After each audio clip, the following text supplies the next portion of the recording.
بتبدأ حكايتنا بالبطل اللي كان نايم ولا على باله أي حاجة من اللي بتحصل، لحد ما بيصحى من نومه على صوت زميلته دانو وهي بتقول له: اصحى يا عم العالم بيولع، وبتشاور له على الوحش المرعب اللي قتل زمايله وانكسر الاتوبيس عليهم، وده كان لسه صاحي أساسا ومش فاهم أي حاجة، لحد ما بنلاقي الوحش بدأ يتحرك من جديد. ساعتها بيتحرك وبيروح يمسك المايك اللي وقع على الأرض وبيضربه على الوحش بكل قوة، والوحش بيتوجع وبيشيل مخالبه لحد من الجثة وبيطلع في السما من تاني. وتاكا بيتكلم باستغراب وهو بيقول: ايه اللي جاب الحيوان الويفرن هنا؟ وبيتضح يا عزيزي ان ده حيوان اسطوري له اجنحه وشبه التنانين. وفجاه الوحش بيقرب منهم من جديد. قبل ما نبدا يا صاحبي، عايزك تعرف ان الفيديو ده متعوب عليه جدا، وانك النهارده هتشوف عظمه وانت بتتفرج، وده لان رجعت لكم بحكايه جامده جدا. فطبعا ما تنساش اللايك والكومنت المحفز، ولو انت لسه ما اشتركتش في القناه فمستني يا صاحبي اشترك دلوقتي وفعل الجرس وخش اتفرج على اقوى واجمد الفيديوهات، ده طبعا غير العظمه اللي جايه في الطريق. وبلاش رغي كتير، فلنبدا الفيديو. وبيستعد لاطلاق النار، ولكن بطلنا ولا تهزه بيبص له بتركيز شديد وبيفتح بوابته السحريه وبنظره واحده بيقتل الوحش. وطبعا دانو ما كانتش مصدقه اللي شايفاه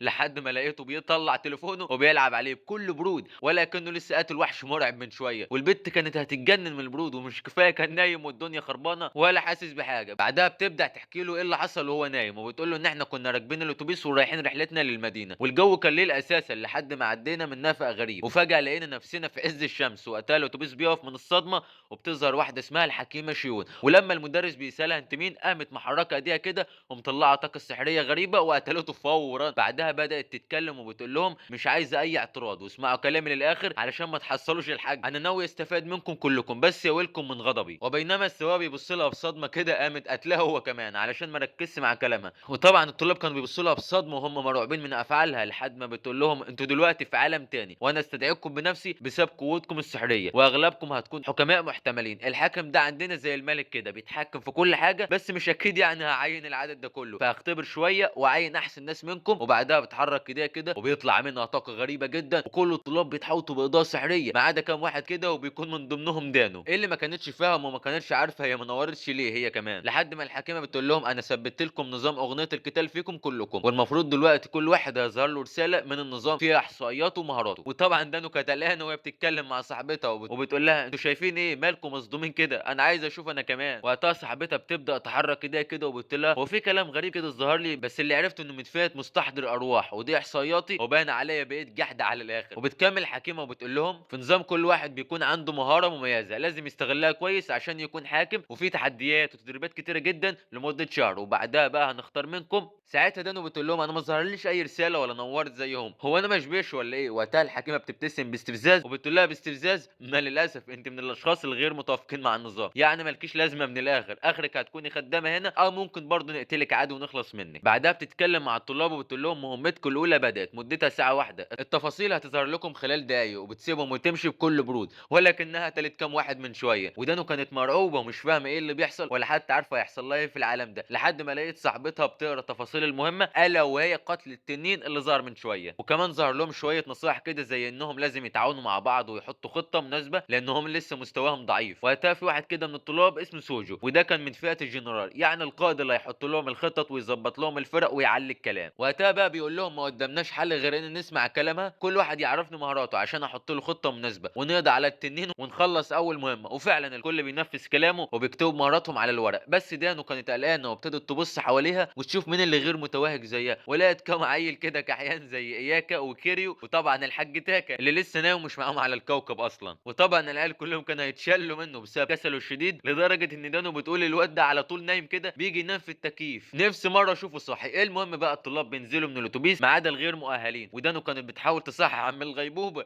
اللي مش حاسس باي حاجه حواليه، لحد ما الجنرال بيقول لهم انتوا مش هتطلعوا من الاتوبيس اساسا لانكم كده كده مالكوش لازمه واحنا مش ناقصين عطله يا جدعان. وبيشيل بعدها الكرسي بكل قوه وبيسد عليهم الطريق، وبيتضح انه ناوي يضحي بيهم بدل ما يعطلوه على الفاضي. وبينما الكل متعصب كده تظهر واحده اسمها اسون، ودي منسقه تجميل وبتهدي اعصابهم شويه كده بعد ما بترمي عليهم تعويذه الجمال، وما اهتمتش بصاحبتها اللي هيموتوا خلال دقايق. بعدها بقى جنار بيعرفهم ان في تنين واحد في المكان وهنخليهم في الاتوبيس كتمويه كده لحد ما يعرفوا يقتلوا التنين ازاي وهو بالمره يخلصوا منهم. وقتها دانو كانت مصدومه لما عرفت ان اصحابها وافقوا على الخطه دي، حتى صاحبتها المفضله قررت تضحي بيها. وبعدها بيخرجوا من الاتوبيس وبيقفلوا عليهم كلهم، وكلهم كانوا متعصبين جدا من اصحابهم اللي اتخلوا عنهم وكمان حبسوهم في الاتوبيس وما كانوش عارفين هيعملوا ايه في المصيبه دي. وطبعا الكل قلقان ما عدا عم الغيبوبه اللي نايم ومش حاسس باي حاجه، لحد ما فجاه الكل بيترعب لما بيلاقوا التنين طاير في السماء ومفيش غيرهم في الغابه والاتوبيس مقفول عليهم. ساعتها بيحاولوا يكسروا الشباك ويهربوا، بس فجاه التنين بيهجم عليهم وبيقتل اول واحده فيهم قصاد عيون دانو المصدومه من كل اللي بيحصل لها. بعدها بقى بتتكلم مع تاكا بعد ما حكيت له كل اللي حصل عشان يحس على دمه ويفوق شويه. انما بقى كل اللي فارق مع تاكا ازاي هيشحن تليفونه في العالم ده ويلعب لعبته المفضله. وبعدها بيوم كده وهو بيفكر بيقول لو كلام الوليه ده صح فده معناه ان في تنين واحد بس في المكان وهو اللي انا قتلته من شويه، فخلاص كده خلينا نخرج احسن بالمره دور لي على شاحن. وفعلا بيخرجوا من الشباك. وبعدها تاكا بيقول مش قدامنا غير التله والمدينه والغابه والمفروض نختار حاجه من الثلاثه دول. بالاكيد يعني انا مش هدخل الغابه لانها مليانه عفاريت وانا لسه صاحي يعني. بعدها بقى بنشوف ثلاث طلاب طايرين في السماء وبيكونوا مستغربين من موت التنين. وبعدها بيتصدموا لما بيلاقي دانو لسه عايشه وبينزلوا ليها. واول واحد فيهم بيكون اسمه دايمو برتبه المعالج ومضايق على الاخر علشان دانو عايشه ومش هيحولها لزومبي يقعد يعذب فيها. والتاني بيكون اسمه نيجا واخد رتبه البطل وبيقدر يستخدم كل الاسلحه، وهو الوحيد اللي كان عارف ان دانو ممكن تكون عايشه ومش هتموت في وقت قصير زي ده. بينما الاخير اسمه يوشي وده مستحضر ارواح يعني بيحول اي جثه لزومبي. بينما الثلاثه بيفكروا ازاي هيقتلوهم ويحولوهم لزومبي. والبنت كانت خايفه من افكارهم المريضه بقت بتتفاجئ بنيجا بيستخدم سلاحه الناري وبيضرب عليها بكل قوه بس بتتجنبها في اللحظه الاخيره وهي مرعوبه. وقتها بقى نيجا كان بيفتخر بالسحر وهو بيقول لها ايه رايك بقى في الكره الناريه دي من ضمن المهارات السحريه وابتديت اتدرب عليها من شويه. بعدها بقى الثلاثه نواياهم الحقيقيه بتبان وبيكونوا عايزين يقتلوا دانو عشان مش طايقينها اكمنها يعني كرفالهم على طول وشايفه نفسها. وطبعا البنت كانت مرعوبه منهم على الاخر ومش عارفه هتعمل ايه لحد ما تاكا بيقول لها انا قلت لك اقتله من الاول. بعدها بقى بيشاور على نيجا وعينه بتحمر وبيتكلم بكل قوه مرعبه وبيقول له موت حالا. وطبعا الاثنين التانيين كانوا مفكرينه بيهزر وبيتريقوا عليه لحد ما فجاه لقيوا نيجا وقع على الارض ومات. وفعلا كانوا مصدومين ومش فاهمين حاجه لحد ما تاكا بيقول لهم انتوا فاكريني بهزر؟ طالما قلت له موت يبقى هيموت فعلا. كل اللي هيتحرك فيكم هيحصله، انا كده كده مش طايقكم اصلا. بس يوشي ما اهتمش وبيقرب من صاحبه عشان يطمن عليه، اصل مش معقوله يعني هيموت بكلمه واحده من غير اكشن وشعوذه. لحد ما تاكا بيتكلم بخبث كده وبيقول له موت انت كمان وحصل صاحبك يا حبيبي. وفجاه الواد بيموت فعلا وبيطب ساكت. وتاكا بيكمل بسخريه بيقول له وانا مش قلت لك ما تتحركش؟ نام جنبه بقى. وبيبص لاخيره وبيعرفوا ان هو لو اتحرك هيحصلهم. وبعدها بقى بيتكلم بجديه غريبه وبيقول له خليني اشرح لك قدرتي واعرفك بنفسي، بس الاول شوفهم ماتوا فعلا ولا مجرد اغماء. مش انت برضو معالج؟ ما تخافش مش هقتلك لو اتحركت. وفعلا دايما بيستعمل عليهم سحر الشفاء واللي المفروض بيشفي اي حاجه او اي اصابه خطيره. ولكن الصدمه بقى لما عرف انهم ماتوا فعلا. ساعتها بيكون خايف من تاكا ومش فاهم ايه اللي بيحصل ومين العيل الغريب ده. اقصى معلومات عن تاكا ان هو طول اليوم نايم اساسا. ولكن تاكا بيتكلم ببرود وبيقول له انا يا دوبك انتقمت منهم بعد ما هاجموني. وبالمناسبه اسم قدرتي هي دال لعنه الموت الفوري لاي هدف. لا وكمان لو فكرت في قتل اي حد بيموت فورا. وطبعا الواد بيترعب من كلامه وما كانش عايز يموت زيهم وبيقرب من تاكا وهو مطلع الكره السحريه. ولكن الواد بيوقفه وبيكون عارف نواياه كويس. وقتها بيقول له انا كمان عندي مهاره كشف نيه القتل وبسبب مهارتي التانيه فاي حد بيعوز يقتلني بيموت بسرعه. بس الغريب انكم اتغيرتوا لما جيتوا العالم ده وبقيتوا بتفكروا بانانيه. ساعتها الواد بيعرفه ان دي مش اول مره يجوا للعالم ده وسحر المملكه استدعاهم قبل كده عشان يقضوا على ملك الشياطين. وطبعا ابتدى يحور على تاكا اللي قفش وقال له انتوا جيتوا هنا لمده سنه ونجحتوا بالعافيه اساسا. الغريب بقى لما الواد بيقول له ان السنه دي مدتها كام سنه في العالم الاصلي يعني محدش لاحظ غيابنا. بعدها بقى الواد التخين بيترجى ان هو يسيبه عايش وبيطلع طوق سحري وبيعرفوا ان هو هيكون خادم عندهم وينفذ كل اوامرهم. ولما تاكا لقى عيل اهبل وغلبان قرر يسيبه عايش يمكن ينفعهم. بس بعدها بيشاور له على الغابه اللي كانت مليانه وحوش سحريه وبيقول له زي الشاطر كده روح اقف هناك. وطبعا الواد حاول يرفض بس بسبب الطوق السحري اضطر يوافق. ولكن تاكا بيوقفه وبيقول له ما تقولش لاي حد عننا ولا تعرفهم اننا عايشين وكمان سيب لي اي حاجه ليها قيمه قبل ما تمشي. وفعلا الواد بيضطر يسيب لهم كل الذهب والمجوهرات اللي معاه وبيروح للغابه وهو متعصب جدا وعلى اخره لحد ما نادو بتقول لتاكا هتعمل فيا ايه؟ انت ضحيت بيه علشان عارف انه هيخونك. طيب وانا؟ ساعتها تاكا بيقول لها انا اخترت احميك بنفسي فما اظنش هتخونيني. بنروح بعدها عند الحاجه الحكيمه اللي هي كانت نايمه بكل سعاده لحد ما دخل لها المساعد وبيعرفها معلومات عن الطلاب وانهم خلصوا اول مهمه ولكن في 4 ماتوا. وطبعا الحكيم ما اهتمتش علشان اللي ماتوا ما كانوش عندهم مهارات اصلا وكانت ناويه تخلص منهم لحد ما بتعرف بموت شخصين من التصنيف اس ماتوا بشكل مفاجئ وبدون اصابات. ساعتها بيكمل بشك وبيقول لها تقريبا مات بسبب سحر الموت الفوري. بس الحاكم ما اهتمتش باي حاجه وخلته يتصرف زي ما هو عايز وكملت نوم بكل برود. بعدها بشويه ابطالنا بيوصلوا المدينه ولغه الجنود كانت غريبه عليهم لحد ما بيقابلوا واحد فيهم فهم لغتهم وعرفوا انهم فريق الحكماء الجدد لسه ما وصلوش ولازم يروحوا العاصمه عشان يكملوا معاهم. وفعلا دانو بتسحب تاكا معاها وبيجروا بسرعه لحد ما بيوصلوا لسكان المدينه واللي كانوا من جميع الانواع لدرجه ان في ناس منهم من فئه الحيوانات لحد ما بتقابلهم قطه كده اسمها ميريو وبتقرر تساعدهم عشان تقرب من الحكام الجدد. وفعلا بيوافقوا وبتخلوهم يشتروا لبس وحاجات كتير جدا. وبعد ما بيخلصوا لقوا نفسهم نفسهم متحوطين بقطاع الطرق، وطلعت البنت نصابه، ولما عرفت انهم معاهم فلوس قررت تسرقهم هي وعصابتها اللي كانوا ناويين يقتلوهم وياخدوا كل الفلوس اللي معاهم. وقتها بقى تاكا بيتكلم ببرود وبيقول لهم طيب بما انكم حراميه وعايزين تقتلوني مفيش مانع اقتلكم بنفسي. بس البلطجيه طبعا ما اهتموش بكلامه وشافوه عيل ضعيف وكحيان، لحد ما دانا قالت له بلاش ما تنخدعوش في منظره ده هيقتلكم كلكم. بس محدش بيهتم بكلامها طبعا، لحد ما تاكا بيقول كل اللي واقف ورايا يموت. فجاه كل الحراميه اللي وراه ماتوا، وبعيون الشرير ابتدى يشاور على كل واحد فيهم ويقتله بكل سهوله، يا اما بيصيبهم باصابات خطيره وحتى سحر الشفاء مش بينفع فيهم، وابتدوا يقعوا قصاده واحد ورا التاني لحد ما خلص عليهم. ساعتها القطه ومساعدها كانوا مرعوبين منه ومش عارفين مين الجدع اللي قصادهم اللي قتل فريقهم كله من غير ما يتحرك حتى. وقتها بقى ابتدوا يترجوه علشان يرحمهم وما يموتهمش، ولكن بالنسبه له دول كانوا حراميه وما يستحقوش الشفقه، فبيشاور عليهم عشان يموتهم وهم مرعوبين. بس لما التعويذه ما بتشتغلش بيهربوا بسرعه من قصاده، ودانو كانت مفكره ان تاكا سابهم يهربوا ومش هيقتلهم، بس في الحقيقه تاكا حب يتسلى شويه وخلاهم يجروا بكل سرعتهم لحد ما بيموتوا بشكل مفاجئ. وقبل ما ابطالنا يمشوا من المكان بيتفاجئوا بالحراس وراهم، والقياده بتكون شافت كل اللي حصل، ولكن تاكا بيكذب عليها وبالله احنا ملناش علاقه، احنا تايهين في المدينه ولما وصلنا لقيناهم كده. بس بيتضح ان القائد وجيشها شافوا كل حاجه لانهم كانوا بيراقبوا العصابه اصلا وعايزين يحبسوهم. بس الغريب لما القائد جورج،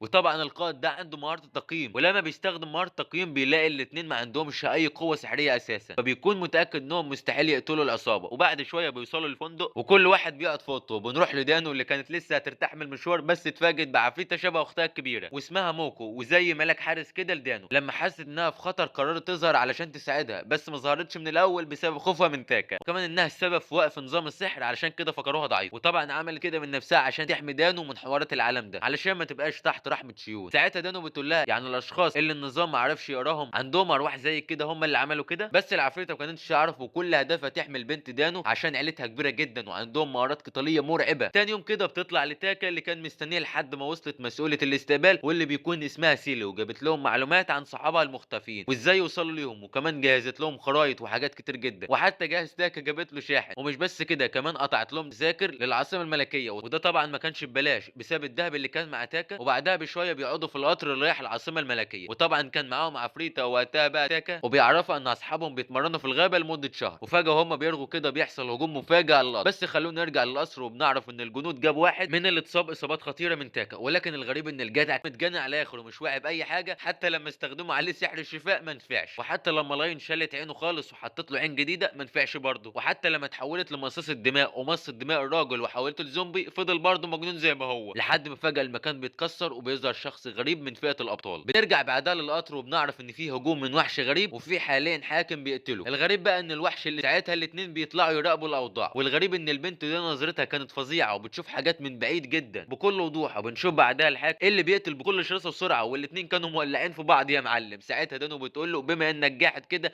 ما تقتل الاثنين دول وتريحنا. وقتها تاكا بيقول لها هو انا مالي اقتلهم ليه، هو انت مفكراني قتال قتله؟ وقتها دانو بتتوتر وبتقول له انا قصدي عشان معطلنا يعني، ولكن الواد بيقول لها ما هو لو بالطريقه دي هقتل كل واحد يقابلني، ما ينفعش اقتل كده عمال على بطال كده يعتبروني سفاح. بعدها بقى بيحصل انفجار قوي جدا وبيتضح ان الالي قرب منهم جدا. وقتها بقى سانتا بيقرر يقتله ويخلص منه وبيبدا يجمد المكان بكل شراسه. في نفس الوقت ده خلونا نرجع للجنود اللي كانوا بيقاتلوا عيل جاحد مش راحم حد فيهم خاصه لاين، بس ما تاثرش اصلا عشان دي من الخالدين ودول ناس مش بيموتوا بسهوله. المهم بنعرف ان الواد اللي مكسحهم ده اسمه ين وبيستخدم سيفه السحري وبيفجر المبنى بكل قوه، وكل ده بسبب واحده اسمها اريال الواضح كده انه عايز ينتقم ليها. وبنرجع بعدها لمنطقه القط وبنعرف ان الحاكم المجنون هاجم السكان وقتلهم. ولما تاكا بيقول له انت مجنون يا جدع انت قتلتهم كلهم ليه، مش المفروض جاي تحمينا؟ بس الحاكم بيتكلم بكل غرور وبيقول له احمي مين يا عم، انا جاي استمتع وبس، انتوا كلكم خدم عندي مالكمش اي لازمه. وطبعا الكلام ما بيعجبش بطلنا واللي بنظره واحده منه بيقتل الواد في ساعتها بكل برود، لحد ما بيجي الآلي وبيقول له استنى يا باشا انا مش عايز اتخانق معاك. نرجع بعدها اللاين اللي ما اتاثرتش بالانفجار بسبب انها خالده. ساعتها الواد حس بالاحباط وقال لها اقتليني احسن، والبنت ما كانتش فاضيه وقامت رمياه من فوق المبنى، وبعدها بتدي اوامر للجنود بالقبض على تاكا. وعند تاكا كان بيتكلم مع الآلي وبيقول له عرفني ارجع للعالم بتاعي ازاي. ساعتها الجدع بيقول له ما عنديش معلومات عن العالم بتاعك لان ما اعرفش غير العالم ده والعالم بتاعي. ولما تاكا بيقول له خدني معاك الآلي بيرد عليه وبيقول له ما ينفعش اخدك هناك تقتلنا كلنا يا عم انت، ده غير ان العالم ده اقل عالم في العوالم وعشان تنتقل لاي عالم تاني محتاج قوه كبيره جدا من الطاقه. وبالليل كده الجنود بيوصلوا لمكان الحادثه وبيتصدموا لما بيلاقي الحكيم مقتول، والاخبار بتوصل للاين وشيون واللي استغربوا لما عرفوا ان دان وتاكا هم اللي ورا كل ده. وواضح كده انهم بيستخدموا سحر غريب، بس شيون بتقول ان الاكيد مش ده سحر الموت الفوري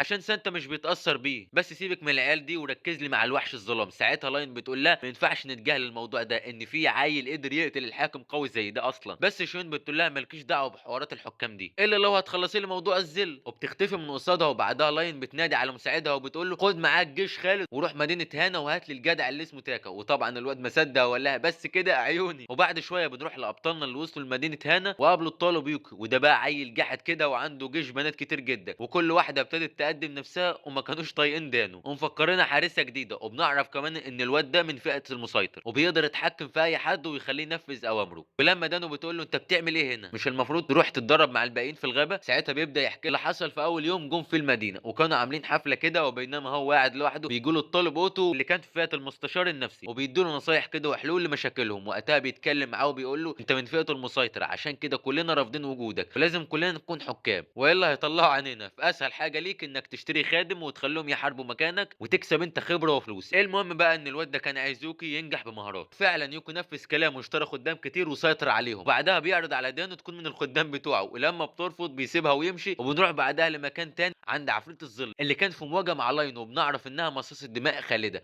وعندها قدرات قويه جدا، وبتكون واقفه قصاد عفريت الظلام اللي مهما تضرب فيه مش بيتاثر وجروحه بتخف بسرعه. وفي نفس الوقت ده كان في واحد اسمه ماسيو من جيش الزومبي الخالدي ابتدى يدمر في المدينه ويخوف السكان، ودانو كانت بتراقب اللي بيحصل وكانت خايفه جدا من العالم الغريب ده. بس بنشوف بنت غريبه ظاهر منها ظل بس رايحه ناحيه اوضه دانو، ودانو بتحس بيها وبتعرف ان في حد ناوي يقتلها. ساعتها دانو بتقرر تتصل على تاكا واللي كان نايم وغرقان في احلام لحد ما بيصحى من غيبوبته. واول لما بيخرج من اوضته بيكون حاسس بحاجه غريبه حواليه، وقتها بيغمض عينه بتركيز شديد وشكل المكان بيتغير وبيحدد مكان البنت وبيقتلها فورا. بعدها بيدخل لدانو وبيعرفها ان فعلا كان في حد عايز يقتلها، وبيرن على اداره الفندق وبيعرفهم ان في بنت نايمه في الطرق. ولما دانو بتستغرب وبتقول له انت اتصلت ليه بيهم، ساعتها بيقول لها هو طبيعي انا اقول لهم ان في جثه في الطرقه ومش عليها دم ومش عليها اي حاجه، شغلي مخك بقى. بعدها بيخرجوا ويشوفوها ودانو بتعرف انها من حراس يوكي. بنرجع بعدها ليوكي اللي بيجي لها اشاره اختفاء البنت، ولكن فجاه بيظهر قصادهم وحش غريب وبيبدا يهاجم يوكو بسرعه، ولكن يوكو كان عنده درع حمايه سحري وصد ضربات الوحش بكل سهوله، وكمان بيقطع دراعه وبيستخدم قنبله مضيئه وبيقتله. وبعدها بقى بيخليه خادم عنده وبيرجعه للحياه من تاني بعد ما عالج جروحه كلها. ويوكو بيقول له اكيد جاي ومعاك جيشك، اي حد تقابله اقضي عليه وخليه من الخدام بتوعي. بعدها بيشوف السجل بتاع الحارسه، ولكن الغريب انه بيحصل تشويش للسجل وما بيقدرش يشوف اللي حصل. وقتها الحارسه بتعرفه ان الحارسه كانت رايحه تقتل دانو ولا اكيد ان حد فيهم عمل لها حاجه. ساعتها يوكو بيقرر يستخدم اتنين من جنوده علشان يقبضوا على دانو. وفعلا بعد شويه الحارسه بتظهر عند تاكا ودانو واللي كانوا بيحاولوا يهربوا، بس بتحبسهم في صندوق جليد وبتعرفهم ان يوكو عايز يقبض على دانو. ولكن تاكا بيطلع من الجليد بكل سهوله، والاول مره بنعرف ان هو مش بس بيقتل الوحوش والبشر، ده يقدر يكسر اي حاجه بسهوله. ولما الحارسه بتحاول تهاجمهم بالجليد بيحرك ايده كده وبيكسره بسرعه، وبعدها بيكسر عصايه بتاعتها اللي اول ما بتتكسر الجليد هو كمان بيختفي، والبنت بتقعد قدامهم بكل استسلام. ساعتها تاكا بيقول لها انتم عايزين مننا ايه وبقى اصحابكم ناويين على ايه. بس فجاه بيلاقوا عروسه كده لعبه طايره ناحيتهم ودانو بتقتلها بسرعه، والاول مره بتستخدم قوتها بس المكان بيتملي بالعرايس. وسيده العصايه بتطلع عصايه تانية كده، ولكن تاكا بنظره واحده بيقتلها وبيخلص عليها. وبيتضح ان في بنت بتعرف تتحكم في اللعب دي وبتخليهم يهجموا على دانو، ولكن بنظره واحده من بطلنا الجاحد بيقتلهم كلهم. وفي نفس الوقت ده البنت كانت هتتجنن لما عرفت انهم قضوا على لعبها، واول لما تاكا ودانو ظهروا قصادها بتخاف منهم جدا وبتقول لهم ما تقتلونيش انا اسفه سيبوني. وفي نفس الوقت ده بنرجع ليوكي اللي بيحس بموت حارسته ريزا، وعرف كل حاجه بتحصل له بسبب البنت تشي. وعرفت يوكي ان الواد تاكا ده جاحد جدا وبيقتل اي حاجه بمجرد ما يفكر فيها. ساعتها يوكي بيقول طالما بيقتل الجنود يبقى نجيب له حاجه تراقبه وما يقدرش يقتلها. وفعلا بعد شويه بيظهر لابطالنا مجموعه كبيره من الحشرات ودانو بتترعش، وتاكا بيقول لها لو قتلتهم هيقعوا فوق راسك، وقتها بتقول له لا لا خلاص. ساعتها بيخوفها اكتر وبيستفزها وبيقول لها ممكن كمان يقتلوا البشر، يعني مثلا عدد كبير جدا يدخلوا جوه بقك ويخنقوك ونخلص منك. وطبعا البت بترعب جدا من كلامه وتتعارك عليه، ويوكي كان بيراقبهم ومبسوط بنجاح خطته، لا وكمان كان كاره تاكا جدا وامر الحشرات بقتله. فجاه الحشرات بتتحول بلون احمر كده وبتقف قصادهم، وطبعا دانو كانت مرعوبه وبتقول له هم مالهم كده بيبصوا له كده ليه. وتاكا بيقول لها لا اكيد انهم عايزين يقتلونا، وبما اني خوافه ولو نزلوا عليك هتقعدوا تصرخي وتصدعيني فانا هقتل يوكي اسهل. وبيبدأ يفكر بتركيز شديد وبيعرف ان اللي عايز يقتله هو يوكي، فبيتكلم وبيقول له موت حالا. وفعلا الجدع بيطب ساكت وما بيقومش تاني، بس دانو شايف الحشرات بتتحرك حواليها وفضلت تصرخ وهي بتقول له يعني قدرتك جايه تبوظ دلوقتي ومش عارف تقتلهم. ولكن تاكا بيتكلم بكل غروره وبيقول لها انا عمر ما قوتي تخيب وخلاص، انا قتلته وبطل رغي بقى. واصلا الحشرات دلوقتي مش عايزه تهاجمنا لان يوكي مات، وبيمسكها من ايديها وبيقول لها خلينا نهرب بقى علشان اكيد مش هقتل لك كل الحشرات دي. وخلونا بعدها نرجع ليوكي اللي الحارسه بتحاول تشفي جروحه وترجعه للحياه، بس فشلت تماما. وقتها الحارسه ايوفي ما صدقت خلصت من الحاكم يوكي وقررت تهرب من الفندق، بس اول ما خرجت لقيت العالم متدمر وبتشوف حارس ظلام وكمان لاين في وشها. ساعتها لاين بتقرب منها وبتقول عليها تعويذه التحكم وبتبدا تمص دمها وبتخليها خادمه عندها، وبتقول لها انا الحاكمه لاين وانت دلوقتي خادمتي، قولي لي كل المعلومات اللي تعرفيها عن تاكا. وبالليل كده تاكا ودانو كانوا تايهين في المدينه لحد ما سمعوا صوت صراخ ولقوا قدامهم بوابه حمراء، وبنشوف الزومبي منتشرين في المكان وبيقتلوا في كل السكان وبيحولوهم لزومبي. وطبعا الاتنين واقفين بيراقبوا كل اللي حصل بصدمه، ودانو بتتكلم برعب وهي بتقول انا كنت فكراه عالم خيالي واكشن وحركات، انما ايه الزومبي ده كمان. في نفس الوقت ده خلونا نرجع للاين اللي كانت عايزه تختبر قوه تاكا وتعرف مهارته كويس علشان تحقق اهدافها الخاصه، وهي انها عايزه تعرف هيقدر يقتلها ولا لا. وبنشوف بعدها ابطالنا اللي كانوا مستخبين ومرعوبين من البلد كلها اتحولوا كلها لزومبي وقاعدين يكسروا في الدنيا. بنروح بعد كده لرئيس البلد دي اللي هي كان بيتكلم مع الواد ابو شعر احمر ومتعصب على الاخر، وبنعرف ان الواد ده اسمه ماثيو وهو السبب في تحول الناس لزومبي، وكل هدفه يطارد تاكا ودانو بسبب اوامر لاين. ولاين ما كانش عارف يعترض على افعاله، خاصه ان كل ده بسبب الحكيمه لاين. وبيسلموا كمان مفتاح المدينه كلها. وبعدها الواد بيتكلم في المخبرات مع الزومبي وهو بيقول لهم الكل يقف مكانه، اظن البشر اللي لسه عايشين سامعيني. اعرفكم بنفسي، انا القائد ماسيو وصاحب الليله دي كلها، وبدور على تاكا ودانو وعايزهم في الساحه المركزيه خلال ساعه.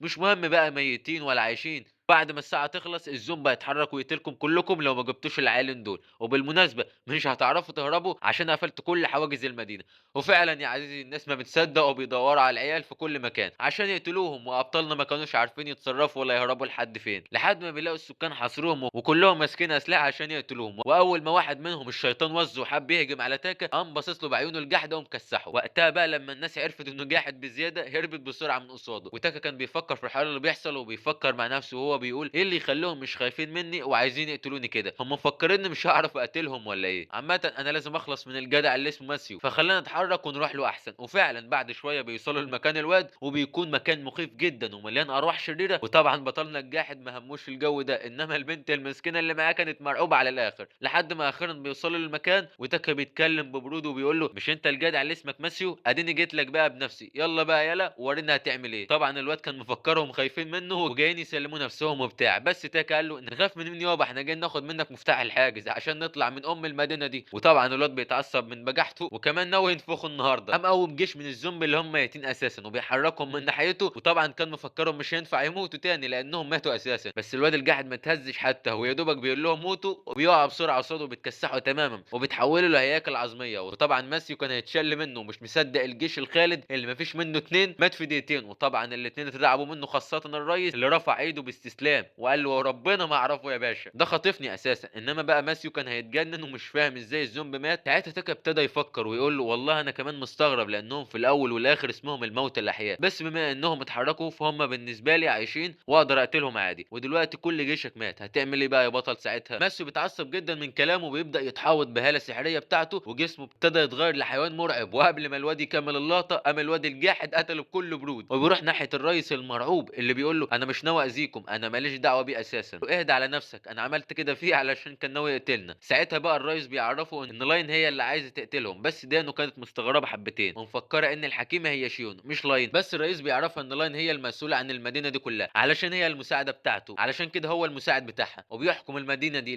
لكن هي ما كانتش فاهمه حاجه ازاي الحكيمه شيون جابتهم هنا علشان يبقوا الحكام المحتملين، وازاي لاين عايزه تقتلهم. لحد ما العفريته بتعرفهم ان في نوع من التلاعب العقلي عايز يسيطر على المنطقه كلها. وفعلا تاكا بيحس بيهم وبيعرف ان كل سكان المدينه حد سيطر على عقولهم وزرع فيهم نيه القتل لتاكا. وقتها الريس بيتحرك بسرعه ناحيه جثه ماتيو وهو بيقول لو ده سحر نفسي فالحواجز هتمنعه، بس للاسف لما جرب المفتاح لا مش شغال، وده معناه ان لاين بتتحكم في الحواجز نفسها. بعدها السكان بيوصلوا لمكانهم وبيحاصروهم كلهم، والاتنين ما كانوش عارفين يتصرفوا، وخاصه ان تاكا ما كانش قادر يتتبع مكان الشخص اللي عايز يقتله. بس مع ذلك كل لما حد بيهجم عليه بيقتلهم بسرعه من غير حتى ما يلمسهم، ولكن بيتاكد ان في حد عايز يختبر قوته ولازم ولازم يعرف مين الشخص ده علشان يقتله في اسرع وقت. ولكن الرئيس كان زعلان جدا على المواطنين اللي بيموتوا قصاده ومدينته المتدمره، وما كانش قادر يفتح بقه بدل ما يحصلهم. وبنروح بعدها اللاين اللي كانت بتشرح وبتقول ما ينفعش خاطر بحياتي بسبب تتبع نيه القتل اللي عند تاكا، والا يحصل لي زي ما حصل للواد يوكي. وقتها البنت بتعرفها على الواد تاكا ده جاحد جدا وقوته جباره ومرعبه،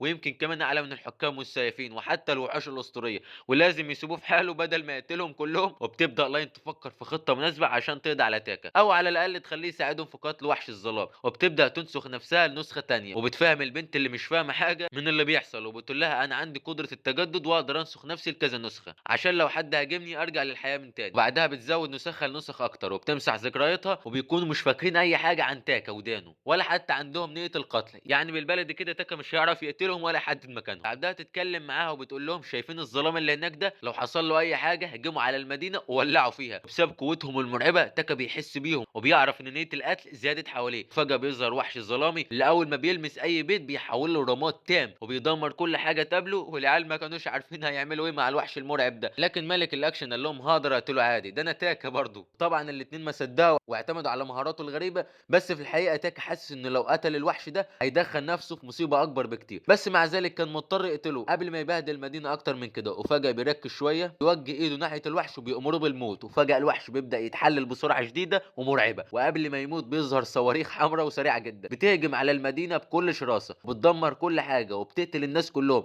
وطبعا تاكا ما كانش عارف يحدد ايه اللي بيفرقع المدينه دي كده، لحد ما دانو صاحبه النظره الخارقه قالت له ان الصواريخ جواها بنت لابسه فستان احمر. وطبعا الرئيس عارف ان ورا الليله دي كلها هي لاين، بس تاكا عرفهم ان هو صعب يهاجمها طالما مش محدده انها تقتله، لان مهاراته تشتغل لما الهجوم يكون عليه بشكل تلقائي، خاصه ان جيشها المستنسخ سريع جدا ومش هيعرف يحدد مكانهم، وده اختبار قوي جدا لقوته. والناس بيعرفهم ان لاين مستخدمه قدره التجدد عشان كده ظاهره بكذا نسخه. وقتها تاكا بتجيله فكره كده وبيقول لهم الموضوع هيكون اسهل لو واحده من النسخ هاجمتني بشكل مباشر. ساعتها الرئيس بيوري له نظام تخطيط المدينه كلها بكل الدمار اللي حصل فيها، وكمان بيوريه من كل الهجوم اللي بيحصل من لاين واللي ما كانتش بتهاجم نفس الهدف مرتين. ساعتها بيقرر يدمر النسخ في مكان ما فيهوش مباني كتير، وقبل ما تاكا تتحرك الرئيس عرفهم ان هو يقدر ينقلهم لاي مكان في المدينه بكل سهوله. وبينما التدمير زاد في المدينه الرئيس بينقلهم للمكان اللي هم عايزينه بسرعه، والاتنين بيمسكوا ايد بعض وبيستنوا اللحظه المناسبه لحد ما دانو بتحدد مكان نسخه قريبه منهم وبيروحوا ناحيتهم بسرعه. ولما تاكا بيقول لها تموت مش بتتاثر، ساعتها بيقربوا منها وبيخلي العفريته تحوطه بحاجز سحري والصاروخ بيقع عليهم، بس طبعا قدروا يخلصوا من النسخه.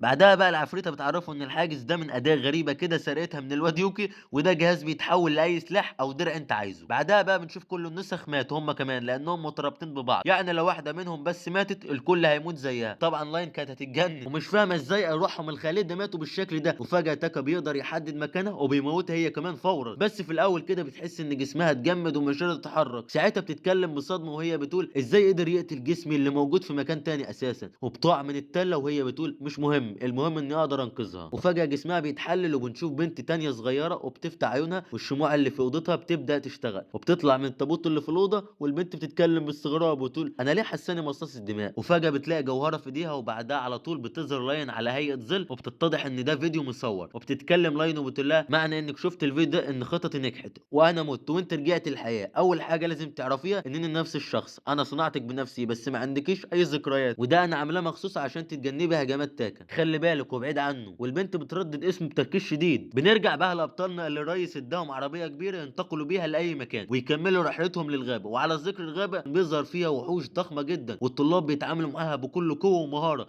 واهم واحده في الليله دي بطلتنا ريوكا اللي من فئه الساموراي وقتلت الوحش بكل سهوله. وبنعرف بعدها ان الطلاب عاملين خيم في الغابه، وبتدخل البنت لخيمتها وبتتفاجئ بواحده غريبه جواها ومعاها كمان تليفونها، والبنت بيكون اسمها كارول متخصصه في الفنون القتاليه والتخفي، وبتدي يوكي تليفونها وبتقول لها معلش اضطريت اسرقه ولما لقيت بطاريته قربت تخلص وقلت ارجعه لك تشحنيه. بعدها بقى بتعترف وبتقول لها بما انها كده كده خربانه فانا كنت براقب الواد تاكا، وبالمناسبه بقى انا نينجا امريكيه، بما اننا كده كده مش هنرجع للعالم بتاعنا فملهاش لازمه يعني الاسرار. ساعتها البنت بتقول لها هو انتوا كمان بتراقبوا الواد تاكا؟ بس مش المفروض ان معاكم اداه المراقبه؟ وقتها بقى النينجا بتقول لها ده احنا عاملين قمر صناعي مخصوص عشان يراقبوا، بس للاسف مش شغال في العالم ده. بس ريوكا اتصدمت من الاشعار اللي جالها على تليفونها واللي كان مكتوب فيه تم فتح البوابه الاولى. تاني يوم بقى دانو كانت مضطرة تسوق العربية عشان تاكا نايم ومش حاسس بحاجة، وطبعًا البنت كانت أول مرة تسوق أصلًا، فكانوا هيعملوا حادثة بس الواد وهو نايم بيحلم بالماضي لما كان صغير، وواحدة بتقول له عايز يكون اسمك إيه؟ فقال لها تاكا يوجيري، والست ابتدت تعلمه إزاي يقول اسمه وكمان يسلم على الناس، وبنعرف بعدها الست دي اسمها أساكا وبتقدم على شغل جديد مع المدير يوكو، ومن ضمن شروط الشغل إنها هتتصاب إصابات خطيرة جدًا وممكن تموت كمان، ولما بترفض كانت هتمشي والجدع بيمسكها وبيعرفها إنها اتقبلت خلاص، وبيعرفها إن دي منظمة بتعمل شوية تجارب كده، ووظيفة أسيكا إنها تهتم بوحش، بيتضح إن المكان بيعمل تجارب وأبحاث عن اللعنات، بعدها كده بياخدها لممر أحمر مخيف جدا وبيركبوا الأسانسير وبيعرفها إن ده شغلها مرتبط بألف أوميجا، ودي أول وآخر حروف الأغريقية معناها الأبدية، وده كان لقب الوحش واللي بالمناسبة المدير ما كانش يعرف عنه أي حاجة، وده لأن الوحش بيقتل أي حاجة بمجرد ما يفكر فيها. المهم بقى جابوا البت دي عشان تعلمه كل حاجة بدل ما يولعها في البشرية كلها، وبعد ما دخلها الأوضة الغريبة دي كده بيديها ورقة التعليمات وبيدخل أسانسير وهو بيقول لها مع نفسك بقى، ويسيبها وبيمشي وبتفضل تدخل من بوابة كبيرة بتنقلها لعالم تاني، ومن ضمن الورقة اللي كانت معاها خريطة لمكان الوحش، وبعد شوية بتوصل للبيت اللي ما كانش فيه حد لحد ما بتفتح أوضة كده وبتلاقي فيها طفل صغير، وطبعا فضلت تبص له بصدمة وهي متعصبة جدا لما عرفت إن الوحش اللي بيقول عليه مجرد طفل مسكين، وقتها بتاخد الواد وبتفضل تصرخ فيه علشان يتكلم وبترميه وسط الزرع كده وبتديله شوية أوامر، بس بيتضح إن في ظل شرير وراها والواد قتله بحركة واحدة بس، والواد كان متعود عليهم عشان دايما بيظهروا قصاده. وقتها بقى بيقول لها انا ما عنديش مانع اسمع كلامك والعب معاكي بس ليه القرب ومش هينفع نفضل هنا. ساعتها بتمسك ايده وبتعرفه على نفسها، وبعدها الواد بيقول لها انا ماليش اي اسم بس بيقولوا عليا الفا اوميجا، لكن طبعا ده ما ينفعش يكون اسم طفل، فبيقول لها قبل ما اجي هنا اعتقد كان اسمي اوكاكا. وبعد شويه بيرجع له البيت واوساكا بتحاول تعمل له اي اكل وتفاجئ ببيته اللي مليان بكميات كبيره من الاكل. بعدها بقى بتفكر ايه الاسم اللي هتختاره للطفل ده، وبعد شويه تفكير بتقرر تسميه تاكا على اسم الكلب بتاعها، بتقول له انت من النهارده اسمك تاكا يوجري، وبتبدا تعلمه شويه حاجات كده. بس بنرجع للحاضر عند بطلنا اللي اخيرا بيصحى من نومه بسبب دانه اللي فشل تماما في السواقه واتحبس على الجسر المسدود، ولكن الواد كان نعسان على الاخر ومش مركز معاها، وبيقول لها هو احنا ايه اللي مودينا العاصمه؟ مش احنا هدفنا نرجع لعالمنا الاصلي؟ مالنا ومال الناس دي؟ المفروض نتكلم مع الست اللي اسمها شيون عشان ترجعنا، وحتى لو رفضت في طرق تانية غير السفر للعاصمه، بس البنت عرفته ان كل اصحابها راحوا لهناك ولازم يتجمعوا من تاني، وبتقرر ترجع من طريق مسدود لحد ما بتتخبط في وحش واقف ورا العربيه، وبيتضح انه تنين ضخم جدا، وطبعا كانت مرعوبه منه، بس الواد ولا اتهز وقف قصاده ببرود، واول لما التنين بيقرب منهم بيقتله بكلمه واحده بس اخرب بيت الجمدان يا معلم. ولكن فجاه البنت بتشاور له على باقي التنانين اللي كان عددهم كبير جدا وكلهم بيجهزوا لضرب النار، بس الواد ما اتحركش حتى ويا دوبك بيقول لهم موتوا كلكم، والتنين كلها بتقع قصاده ولكنها شويه حشرات. وبينما البنت بترتاح من الصدمه اتصدمت تاني لما لقيت التنين ضخم جدا ولونه ذهبي، بس تاكا ما كانش عارف يقتله علشان مش حاسس بنيه القتل، لحد ما التنين بيتكلم وبيقول لهم نجحت في الاختبار وبيسيبهم وبيمشي، بس تاكا بينادي عليه وبيقول له طالما فاهم كلامي فاقف مكانك بدل ما اقتلك. وفعلا التنين بيقف وبيتضح ان التنين ده بنت صغيره وكانت بتختبر قوته عشان تعرف ينفع يقابله سيد السيف ولا لا، بس العيال ما كانوش يعرفوه اصلا. وطبعا البنت بتشرح لهم ان ده واحد جاحد كده وبيدي لهم مواهب كتيره، ولكن طبعا تاكا ما اهتمش بالموضوع اصلا، مش ناقص مواهب. وفعلا كانوا هيمشوا بس البنت حاولت تقنعهم وعرفتهم ان سيد السيف بنفس قوه الحكماء، وقتها تاكا بيفكر شويه يمكن الجدع ده يعرف يرجعهم لعالمهم الاصلي. ولما البنت بتعرف ان هم تايهين تعرفهم ان هم لو قابلوا سيد السيف هترجعهم للعاصمه ويكون اسمها قتيله، وفعلا بيقتنعوا بتاخدهم للغابه وبيلاقوا ناس كتير جدا، وبنعرف ان دول مغامرين اقوياء جدا وكلهم جايين للاختبار عشان النهارده هيختاروا اقوى الفرسان للملك المقدس. وبعد شويه بيوصل سيد السيف وار بي اللي بيقول بما ان عددكم كبير فاقتلوا بعضكم لحد ما اقول لكم كفايه،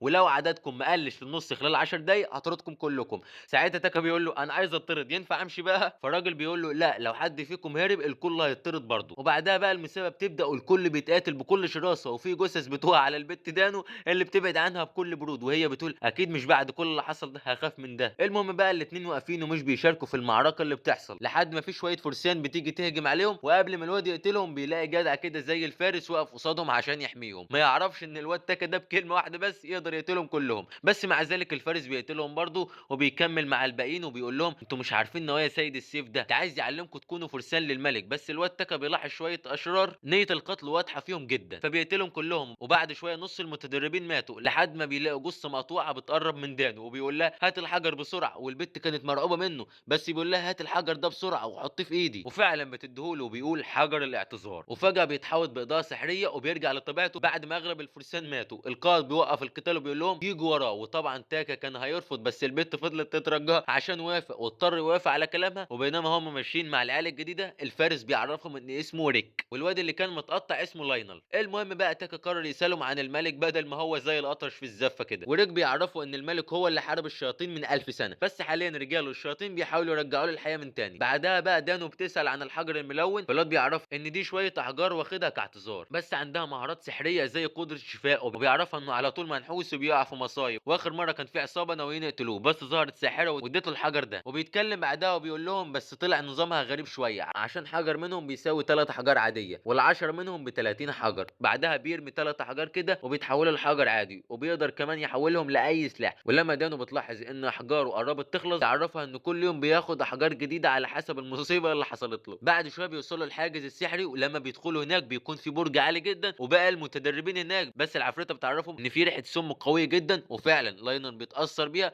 ولما دانو بتكون مستغربه عشان مش شم حاجه، بس طبعا عشان العفريته بتحميها، وبينما ريك في مستوى عالي جدا ما تاثرش، ولكن لاينر ضعيف جدا واكتر واحد فيهم بيتاثر، بس بيستخدم الحجر اللي بيحميه من السم. وكمان طبعا تاكا ما تاثرش، بس كان بيدور على البت قتيله اللي ما دخلتش معاهم. وبعد شويه بيدخلوا البرج وبيطلع له الدور ال100، والقائد بيوريهم القوى السحريه وبيعرفهم ان دي نهايه العالم. بس دانو بنظرها الممتاز قدرت تشوف اللي جوه الكره السحريه، وشافت الست والراجل اللي سيف مخترق جسمهم ومتجمدين مكانهم، بيتضح ان دول الملك والشيطان. وقتها بقى القائد بيتكلم وبيقول لهم العالم هينتهي في اي وقت وانا مجرد شخص بيراقبه. ساعتها بتظهر بنت اسمها فريدر وبتقرر تهزم الشيطان لوحدها، واستخدمت قوه الشمس المتفجره وضربتها ناحيه الكره الشمسيه، وكانت مفكره انها نجحت، ولكن اتفاجئت الكره اللي بتتحرك ببطء شديد. والقائد بيقول لها الوقت مختلف، يعني الهجمه دي عشان توصل للشيطان محتاجه سنين كتير جدا، وعشان كده هيبدا اختبار الفرسان. وبتتكلم بنت كده وبتقول لهم لازم تنزلوا من سطح البرج للدور الاول خلال يوم واحد بس، ولازم تجمعوا 100 نقطه داخل البرج، وهينضم لكم شويه فرسان مميزين. بس دينا بتبص لتاكا المصدوم، واللي بيقول لها ريحه السم كانت شديده، وبيقرب من ودنها كده وبيقول لها حاجه كده بتصدمها، والبنت تصرخ في وشه، بس بيقول لها خلينا ننزل بسرعه. وفعلا بيتحركوا ناحيه الباب بسرعه ورافضين يسمعوا حد، وبينما لاين بينادي عليهم البنت فريدر بتوقفه. بيتضح انها ساحره اللهب وهدفها تكون فارسه، وكمان هي اللي جابت للواد البرج. انما الواد لاينر فده عيل كحيان كده ومنحوس جاي من عالم تاني. بعدها بقى بشويه بينزلوا للبرج، واغلب الوحوش بتكون ميته بسبب الناس اللي سبقوهم، بس المكان مليان فخاخ، وريك بيكشفها بكل سهوله، ولسه بيقول لهم خلوا بالكم من الفخ ده، وراح لاين داس عليه والسهم رشق في جسمه، بس بيستخدم الحجر وبيشفي جروحه. وقتها دانو بتقول له طالما منحوس كده حط الحجر في ايدك احسن واربطه، وفعلا بيبرز الحجر وبيدخل الاوضه بكل حماس. وريك بيقول له يا ابني استنى بس دخل الاوضه والباب اتقفل عليه، وكان بيصرخ برعب شديد جدا. وبنشوف بعدها بنت اسمها تيري هي سبب في صراخه، وطبعا كانت عايزه تجمع النقط مع انها اصلا فارسه للملك المقدس، بس بتعرفوا انها قتلت اشخاص كتير عشان كده اتطردت من البرج. بس دول فرصه تانية اخيره، وقتها ريك بيقول لاصحابه يهربوا بسرعه، بس للاسف دانو بتقول مش هينفع، في اسلاك غريبه في كل مكان، والبنت بتكون ناويه تقتلهم وبتحاربهم باسلاكها الحاده، وريك بيصد ضربتها بصعوبه جدا. وبينما الاتنين بيتقاتلوا مع بعض بكل شراسه، فقاتل الاكشن واللحظات المهمه الجاحد جدا بيقول لها موتي فورا يا وليه، وفعلا بتموت في لحظتها. بعدها بيلاقي درع لاينر، انما لاين شخصيا وقع على الارض ودراعه مقطوع وبيطلع في الروح، فبيدوله الحجر بسرعه. بعدها بقى بيطلع له السكرتير وبيتضح انهم وصلوا للدور ال 98، وده قلل ادوار خطوره، وكمان بيكون في اوضه مخصصه ليهم عشان يرتاحوا. وقتها تاكا بيقول لهم اعتقد لازم نتفرق هنا، وريك بيقول له في احتمال كبير اننا هنقتل بعض هنا ونكون اعداء، فحاولوا تحموا نفسكم كده كويس. بس للاسف لاينر بيقول لهم انا احجاري خلصت ولازم استنى لحد اخر الليل عشان يجي لي احجار جديده تانية. وبعدها ريك بياخد اوضه، وايلين هو كمان اوضه، وما بيكونش فاضل غير دانو وتاكا. بتقول لهم السكرتير للاسف ما فضلش غير اوضه واحده وبيضطروا يدخلوها، بس دانو بتقول له احب افكرك يا عم تاكا ان معايا العفريته بتاعتي، بس تاكا ما بيهتمش وبينام على السرير لوحده. وبنروح بعدها لاين اللي بيقول انا كنت منحوس قوي النهارده ومت 15 مره واخرنا الوقت خلص، وبيعرف انه كسب المره دي 100 حجر وبيكون فرحان بيهم جدا. بعدها بنروح المساعده اللي بتقابل القائد وبتقول له في حاجه غريبه كده، عدد الوفيات مش مطابق نهائي عدد الارواح اللي في البرج. بس الراجل بيطمنها وبالله مش مهم، مش في كميه بالنسبه للحجز التاني. فبتقول له ايوه بس محتاجين نجدد الشياطين الحجز الاول. تاني يوم كده بنروح لبنت بتجري وبتعمل انفجارات كتيره وعايزه تقتل شخص عشان رافض يكون حاكم، وباستخدام عيونها الشيطانيه بتعرف ان الجدع ده اسمه ريكوتو، وده جدع قوي جدا وجاي كده من عالم تاني وبنى قريه للوحوش في الغابه. انما البنت دي اسمها هايا، ونلاقي الواد هاجمها بقوته المرعبه بس بتتخطاها بسهوله، وكل ما بيستخدم اي تعويذه بتقدر تنسخها وتستخدمها هي كمان بشكل قوي جدا. وبعدها بقى ما بيعرفش يستخدم قوته السحريه فبيسحب سيفه وبيقاتلها بكل قوه، بس البنت بتسحب الخنجر بتاعها وبتروح ناحيته بسرعه وبتتخطى ضربته وبتقف وراه كده وبتقطع راسه بكل برود. بعدها بقى الخنجر بتاعها بيتكلم وبيقول لها مهمتنا الجديده هي قتل الحكيم تاكا وصاحبته دانو. وقبل ما البنت تتحرك من الغابه بتلاقي واحد بيجري بيجري بكل سرعته وبيقول لها استني، واخيرا بيوصل وبيتضح ان الواد دايمو المعالج الكحيان اللي كان تاكا سابه في الغابه. فالمهم بيتكلم ويقول لها انت قتلت ريكوتو، كان بيحميني وبيهتم بيا في الغابه دي، وكده انا هتشرط، فخليني الخادم بتاعك وما تسيبنيش هنا. المهم تاني يوم كده بنرجع البرج وبنلاقي العفريته ملزوقه في الحيطه، وده بسبب خاصيه الامتصاص لارواح الموتى في البرج. بس تاكا بيخرجها من الحيطه بسرعه، وطبعا تاكا كان جاب اخره من العالم ده، فبيتكلم مع دانو وبيقول لها جهزي نفسك عشان من النهارده هقتل اي حد شرير واريح نفسي من الاكشن ده. ساعتها دانو بتقول له مش انت كده من الاول اصلا؟ بس يقول لها كنت بحاول اتجنب القتل، بس دلوقتي كل المشاركين ناويين على الغدر وانا هخلص منهم. وقتها دانو بتقول له انا مش عايز اكون من اعدائك بعد ما انقذتني، من النهارده انا كمان هساعدك وقاتل معاك. بعد كده بشويه بنروح لبيت هايا اللي وصلت الغابه، وكمان كانت ماشيه على الجسر مع الواد دايموند لحد ما بيظهر لهم التنين الذهبي، وبتبدا تقاتله بكل شراسه لدرجه انها بتقطع رقبته وبيتحول لجهاز اسود غريب كده وبيهرب بسرعه، وبسببه بتقدر تشوف البرج وبتقرر تكمل طريقها لحد ما بتقابل تاكا، وبتسحب الواد المرعوب معاها ناحيه البرج. وعلى ذكر البرج، تاكا كان بيتحرك بسرعه وده بسبب قتله لكل الوحوش في الفخاخ، لحد ما فجاه بيظهر لهم صاحب البرج اللي قرر يظهر نفسه عشان يتعرف على تاكا بعد ما لقاه بيحل كل الالغاز بكل سهوله. بس تاكا بيقول له يابا انا مش مهتم بالبرج بتاعك وعايز امشي اساسا. بس الراجل بيقول له مش هتعرف علشان البرج متحوط بحواجز الحمايه، ودي نفسها الحواجز اللي حابسه الشياطين، يعني لو دمرت الحواجز هتدمر العالم كله. المهم بعدها بيدوس على العصايه بتاعته وبيقول لهم انا اسمي ليشي ولقب الساحر العظيم ولازم تنفذ امري. بس تاكا بيقول له انت لسه هتتشرط يابا، موت يابا وخلصنا. ودانو كانت متعصبه وهي بتقول له يا جدع سيبنا نعيش اللحظه، مش كل شويه تقتلهم. بس بعدها الانذاره بتوصل لقاده البرج وبيعرفوا ان الحاجز الاول اتدمر، وبسبب كده الابواب اتقفلت وكمان الفخاخ عطلت كلها. بنروح بعدها لريك اللي كان بيقاتل بكل شراسه وبقى رقمه 97 وكمان معاه 100 نقطه، بس بيسمع صوت صراخ كده، ولما بيوصل بيلاقي البت فريدر بتشوي واحد كده في النار، وطبعا هو صاحبنا المنحوس، وبيتضح ان البت بتحاول تساعده علشان لحد دلوقتي معهوش ولا نقطه. واول ما بيظهر قصاده فارس بيقتله اخيرا. بعد شويه بنرجع لتاكا ودانو اللي بيوصلوا ساحه القتال كده وبيشوفوا بنتين بيقاتلوا بكل شراسه. قائد ماسك بيشجع البت الارنب، وبينما القتال شغال كده عم الكاريزما بيدور على باب الخروج من الليله دي كلها. بس بعدها بنعرف ان في واحده من البنات متنكره وفي الاصل هي نصف شيطان واسمها يود، وكانت عايزه تخلص عليهم قبل ما اسياد السيف يلاقوها. المهم بينما الدنيا والعه بين البنتين، تاكا بيقول لهم بعد اذن الاكشن عايزين نعدي، وقتها الكل بيبص له كده باستغراب، ودانو بتبدا تهزق فيه وهي بتقول له يا جدع حس على دمك بقى، بس مع ذلك مش بيهتم ويقول لها عايزين نعدي علشان ملناش دعوه بالليله دي. ساعتها الجدع بيقول له لا يا بابا تروح فين، هو دخول حمز يخرجوا، بس تلامذتي ما لموش اي نقط واكيد انتم برضو كده. ساعتها تاكا بيقول له لا معانا نقط كتير، ودانو بتقول له طبعا معانا 6 نقط بحالهم. وقتها الراجل بيخلي تلاميذه الثلاثه يقفوا قصادهم، ولو تاكا قدر يقتلهم هيعدي من البوابه، والراجل بيقول لهم اقتلوا الواد وسيبوا لي البنتين دول. ساعتها بقى دانو بتترعب وبتقول لتاكا شوف شغلك يا باشا بقى، وهي كلمه واحده قتلت 3 بنات بلا اكشن بلا حركات، وراحوا ناحيه البوابه ولسه هيعدوا اما الواد يا دوبك كان هيتحرك علشان يقتلهم. بلحظتها بقى تاكا قتلوا كل برود. قبل ما يخرجوا البنت سود بتجري وراهم وبتقول لهم معلش ينفع تنقذني؟ بعدها بتقول لهم انا اسمي سود بدور على اختي الصغيره ومخطوفه من فتره، وكمان جيت هنا لما عرفت ان اصحابي محبوسين. ولما دانو بتقول لها يعني من الاخر كده عايزين نساعدك تلاقي اختك، فبتقول لهم ايوه بس كده تعتبروا اعداء للسيد السيف. بس تاكا بيقول لها انا كده كده دمرت له البرج فما جاتش عليك يعني نساعدك عادي برضه. بعدها بتعرفهم ان البنت محبوسه تحت الارض، وقبل ما تكمل ريك والباقيين بيدخلوا عليها وبيكملوا طريقهم لحد ما بيوصلوا لاوضه تانية فيها كل المتدربين، وبنعرف ان الاوضه دي الاخيره، والسياب بيقول لهم كده اللي فازوا 17 وبقوا فرسان الملك المقدس. بس فجاه المساعده بتقول له في مصيبه، البرج دخل في حاله صمت والحاجز الاول باظ والتاني قرب يحصله وكده الشياطين هيخترقوا الحاجز، وفجاه المكان بيتكسر بيهم وبيتضح ان الحاجز الاول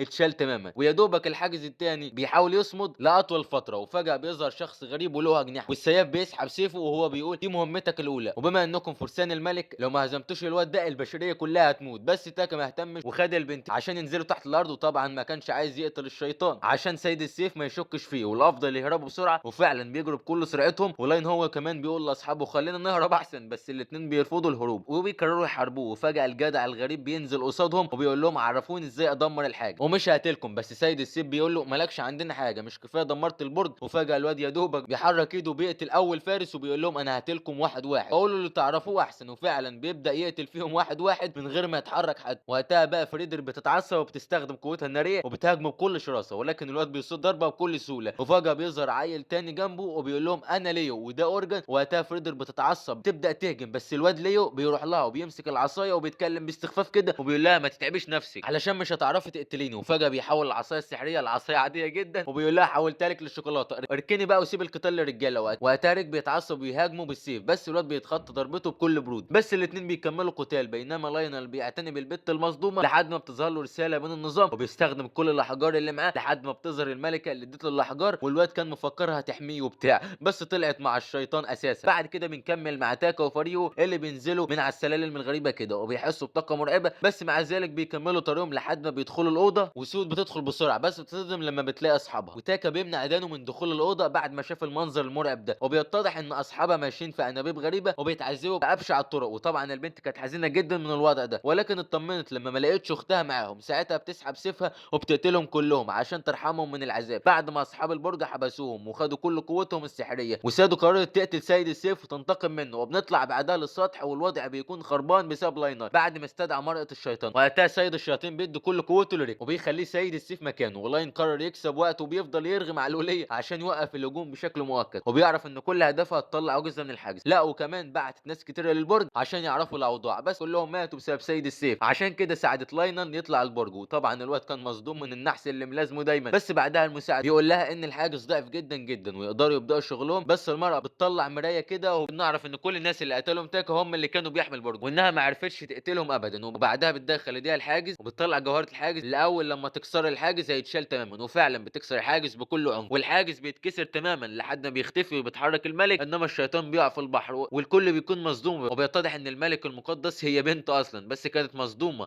لما عرفت ان الشيطان مات. وبنعرف بقى ان السر بتاع تاكا اللي قاله البت دانو انه قتل الشيطان بالغلط لما فكر فيه. وفجاه سوب بتتحرك وبتقطع رقبه سيد السيف، وفجاه بيظهر كان الاسود الغريب وبيقتل زوجة الشيطان بكل عنف وبيختفي من المكان بسرعه. بس الواد ليه بيشفي جروح الوليه قبل ما تموت، بس فجاه بتقوم وبيكون معاها اسلحه كتيره وبيتضح فيه شر كبير. انما الواد التاني بيجي الشيطان من البحر وهو بيقول سيدي مات، لازم ارجعه الحياه، لازم استدعي الشيطان علشان يقتلوا كل البشر. وفعلا خلال ثواني السماء بتتملي بالشياطين وتتحرك بسرعه ناحيه البشر علشان يقتلوهم. ساعتها الملكه بتعمل حاجز حمايه وبيكون واقف وراها ريك واصحابه. وقتها بقى تاكا قرر يتدخل وقال كلمه واحده قتلت كل الشياطين، بس ما عرفش يقتل الوليه المجنونه لان ما عندهاش نيه القتل. بعد شويه بتوصل البت هايل اللي سحب الواد المسكين وراها وداخله في الحرب اللي بتحصل، وبتقول لهم ما تعرفوش الواد تاكا فين يا جدعان. ولما ريك بيقول لها انت شايفه الوقت مناسب يعني للتعارف، ساعتها عيونها بتحمر كده وبتقدر تقرا كل احصائياته وبتقول له السيف اللي معاك هيقتلها. وفعلا بيتحرك بسرعه وبيقتلها وكل حاجه بتهدى تماما. بعدها بتستخدم عيونها من تاني علشان تقدر تعرف قوه تاكا، بس اول ما بتشوفها بتترعب وبتقع من كتر اللي شافته لما لقيت قدرته 100%. لا وكمان عنده قدرات جديده اول مره تشوفها. ساعتها بتتكلم برعب وهي بتقول يخرب بيتك يا شوان، ايه اللي خلاك تجيبي ده هيقتلنا كلنا. وبينما هي مرعوبه كده تاكا بيقول لها انت مين، فبتبتسم برعب وبتقول له انا اسفه، انا بس جيت اجيب لك صاحبك ده وهمشي حالا. فعلا بتهرب من المكان بسرعه مخيفه. وتاني يوم كده بيتعرفوا على سواد اللي يا دوبك انتقمت لعشيرتها اللي دمرت سيد السيف، بس ريك بيقول لها انت مجرمه ولازم تتحاسبي. وقتها تاكا بيقف قصاده بحمايه وبيقول له انزل تحت الارض وهتعرف الحيوان اللي اخذ مكانه كان عامل ايه بالظبط، ولو ناوي تكون زيه فانا اللي هقف لك واحميها. وقت الملكه بتتكلم مع ريك وبتقول له مالكش دعوه بيه علشان مش هتقدر عليه نهائي لانه الشخص اللي قتل الشيطان ورجالته. فريك بيتصدم وبيقول له انت مين بالظبط، وتاكا بيقول له مجرد طالب في الثانويه انتقل لعالم تاني بسبب حكيمه مجنونه. المهم بقى كلهم بيقرروا يروحوا للعاصمه عشان اسباب مختلفه. وسود بتعرفهم ان اختها اسمها ايوب ودي نفس البنت اللي كانت عند الواد يوكي وكمان الحاجه لاين. المهم بقى كل واحد فيهم بيتحرك على طريق، وريك بيدي لتاكا سلسله كده بيستخدمها لو تعرض لاي اذى في العاصمه. بعد شويه بنروح للشيون اللي كانت بتفكر في حوارات تاكا كده لحد ما قررت تستدعي اقرب شخص له في اليابان. وفجاه بتظهر دايره سحريه وبيطلع منها دكتور كده وما كانش فاهم حاجه ولا عارف هو فين اصلا، لحد ما شيون بتقول له ان انا الشخص اللي استدعيتك للعالم ده واسمي الحكيمه شيون، قول لي كل اللي تعرفه عن الواد تاكا يوجيري. ساعتها الجدع بيفكر وهو بيقول لها انتوا وصلتوا لتاكا، لو زي ما بتقولي معناه انه قدر يسافر لعالم تاني فده معناه ان مصدر قوته هيكبر هناك. وبيطلع تليفونه وبيقدر يحدد اشاره تاكا وبيكون مبسوط جدا وبيقول لها اخيرا خرجتوه من عالمنا ده، انتوا منقذين على كده. بس فجاه بيسمع صوت انذار عالي جدا وبيقول له الفا اوميجا فتح البوابه الاولى بشكل دائم ودلوقتي هيبدا تسلسل التفجير الذاتي الموظفين. وطبعا الراجل كان مرعوب وبيصرخ وهو بيقول مش غلطتي مش غلطتي ما تقتلنيش. وفجاه دماغه بتتفجر بكل قوه والدم بيملى المكان. وشون كانت مرعوبه وهي بتقول انت مين يا تاكا. بعدها بقى خلونا نروح لمكان تاني خالص عند الاتوبيس، والتنين بيظهر رسائل من النظام بتقول ان تم فصل الوحده الشخصيه عن الجسد الافتراضي. وفجاه البنت الميته بتقوم من تاني وبيكون اسمها اياكا بس حاليا انسانه اصطناعيه، والنظام بيتكلم وبيقول لها احنا منظمه الذكاء الاصطناعي واسمنا شيزوكي، ورجعنا للحياه من تاني بمهارات عاليه جدا، بس انت اتعرضت لاصابات خطيره فلازم تعالجي نفسك بسرعه. وقتها البنت كانت مرعوبه بس بتوافق على كلامها، والنظام بيعرفهم ان هي عشان جروحها تخف لازم تاكل لحم ميت كميات كبيره. وقتها بقى بتطلع الاتوبيس وبتروح ناحيه التنين وبتطلع لحم وبتاكله بكل شراسه. وبنرجع بعدها للماضي لحياه تاكا لما كانت البنت اساكا بتعلمه كل حاجه حتى طريقه الاكل، كمان علمته الكتابه لحد ما لقيت روبوت دخل عليهم وجايب له الاكل لتاكا. ساعتها طلبت منه يجيب له اكل اكتر وكمان كتب دراسيه. وبعد فتره بيخلص اول شهر ليها وبتسلم تقرير مفصل عن حياه تاكا للدكتور بتاعه. بس البنت كانت فرهدت من تاكا، طلبت من الدكتور يشوف له مدرسين، ما هي مش معقوله هتقوم بكل الادوار. بس الدكتور عرفها ان هي الوحيده اللي استحملت تاكا المده دي كلها، وباقي المتدربين كان اخرهم معاه يوم واحد بس هي اعترضت وقالت مش هقدر افضل محبوسه مع العيل الغريب ده كل الوقت ده. الراجل بيطلع مرتب محترم بعد كده وبيقول لها طيب ده مرتب الشهر الاول، هتكملي معايا ولا نشوف غيرك؟ ساعتها البنت بتقول له انا اعمل ايه بكل ده وانا محبوسه في عالم تاني؟ فبيقول لها مش مضطره تفضلي معاه دايما وتقدري تخرجي عادي، انا ما قلتلكيش تفاصيل عشان كنت فكرتك هتموتي. بس برضه كانت خايفه وقالت له طيب انا لما اقضيها خروجات مين هيهتم بيه؟ فبيقول لها الروبوتات بتجيب له اي حاجه يحتاجها ولو اكل يطبخوه برضه. وطبعا البنت ما صدقت وقامت طلبت اجازه وقضت اليوم كله وحققت كل احلامها بالمرتب بتاعها، لحد ما فجاه بتصحى تلاقي نفسها في اوضه غريبه وجهاز بيتكلم ويقول لها احنا خطفناك، احنا منظمه بتدمر اسوأ المخططات علشان نحمي العالم وعايزين نتكلم معاك شويه. تاني يوم تاكا بيلاحظ غيابها وبيسال الروبوتات عنها وبيعرف انها في اجازه، ومع ذلك كان حاسس بالوحده بسبب غيابها. ولما سال الروبوتات تاني قالت له محدش يعرف مكانها غير الباحثين. ساعتها بيقول لها خديني اليوم، فبتوديه لحد بوابه الخروج بس طبعا كانت مقفوله. فبيتكلم في الكاميرات وبيقول لهم انا عايز اخرج افتحوا الباب، وطبعا الكل اترعب منه والانذار بيوصل للدكتور. واول لما بيوصل للاوضه بيلاقيهم كلهم ماتوا، وطبعا واحده منهم كانت مرعوبه بتوافق على كل اللي بيقوله وفتحت له الابواب. بس الدكتور خلى الحارس يقتلها، بس قبل ما يفكر حتى تاكا بيموته. وفجاه بيظهر قدامهم هو وبيقول لهم اساكا فين؟ ساعتها الدكتور بيقول له اخذت اجازه بس عرفنا انها اتخطفت من مؤسسه ودي منظمه عالميه مش هنقدر ننقذها. ساعتها تاكا بيقول لهم خلاص انا هنقذها انا. وفعلا خلال لحظات بيوصلوا المنظمه وبيقتل كل اللي بيقابله. هو بيسال عن مكانها وجهاز الانذار كانت شغاله مفيش ولا واحد عارف يوقفه. وطبعا لما اتخبوا منه قتلهم برضه، كان بيقتل فيهم بدون تفكير وبسرعه عاليه جدا وقرب الكل منه. وبينما اسكا في اوضته وقلقان عليه بتلاقي دوشه كده بره. اول ما بتوصل للباب بتلاقي واحده معاها مسدس واقف قصادها وبتخطفها وبتجري بسرعه لحد ما تاكا بيوصل وهو مبسوط علشان لقيها. ولما البنت فضلت تهديها بيقتلها وبيخلص منها. بعدها بياخد اسكا وبيخرج بس يكون خايف احسن تكرهه لما تعرف ان هو قاتل. بس مع ذلك البنت ما اتكلمتش. وتاني يوم بيرجعوا البيت وبيتكلم مع الدكتور وهي بتقول له ايه اللي هيحصل بعد اللي عمله امبارح؟ فبيقول لها ده ما حدش يقدر يعمل له حاجه اصلا وانت هنعين لك حارس عشان ما حدش يخطفك تاني. المهم بعدها البنت بتقرر تكمل معاه وما تتخلاش عنه وتحميه. بعدها بقى بنرجع للحاضر واخيرا بيفوق من النوم عن الغيبوبه وبيكون وصلوا العاصمه. بس فجاه الجنود بيحاصروا عربيه وحارس الباب بيشك فيهم علشان دي عربيه الجيش الخالد. ساعتها تاكا بيعرفوا انه اخدها هديه من العمده وكمان هم من الحكماء المحتملين. وقتها الجدع بيتاكد من قدراتهم بس برضه ما بيثقش فيهم. ساعتها بيطلع السلسله بتاعت ريك واول ما بيشوفها بينحني قدامه باحترام وبنعرف ان دي قيمه جدا وهي دي تمام محفور عليها شعار المملكه. بس بيظهر واحد بيرفض كلامهم وبيعرفوا انهم مش هيدخلوا غير لو فازوا عليه بالمبارزه. وقتها دانو بتقرر تقاتله بنفسها وفعلا بتبدا المبارزه. بس الواضح ان دانو كانت محترفه جدا وهي بتحرك الخنجر بكل احتراف وحتى حركات رجليها بتشتت انتباه الخصم لحد ما فجاه بترمي عليه الخنجر وبتجري بسرعه وبتضربه بكل قوه في ظهره وبتفوز في المبارزه. وبعد شويه بيوصلوا العاصمه وبيدخلوا المكان اللي فيه باقي الطلاب لحد ما بيظهر الملك ماني اللي بيرحب بيهم بغرور كده. وفي طالب مش بيعجبه الكلام بيقف يتحداه. ساعتها الملك بيسحب سيفه وبيقطع صابعه بكل عنف. نشوف بعدها شيون بتقابل هايا وبتعرف ان حالتها متدمره جدا من وقت ما قابلت تاكا وهي مرعوبه منه ومن قوته. وفي نفس الوقت ده الواد دايموند بيقابل ليو علشان يديله معلومات اكتر عن تاكا وبيطلع بعدها مفتاح الختم وده بيكون حابس اخت الشيطان وهيطلعها علشان تقاتل تاكا. نرجع بعدها للملك اللي عرفهم 200 الا وهي قتل الشيطان وكمان هيضربهم بشكل اقوى علشان ينجحوا في المهمه دي. بعد شويه تاكا بيتعرف على يوجي ويكي ودول مهارتهم ضعيفه شويه وهو شخصين كان مزور مهاراته فهم ان هو قاتل حشرات. وبعد شويه بيوصلهم الطالب فوبو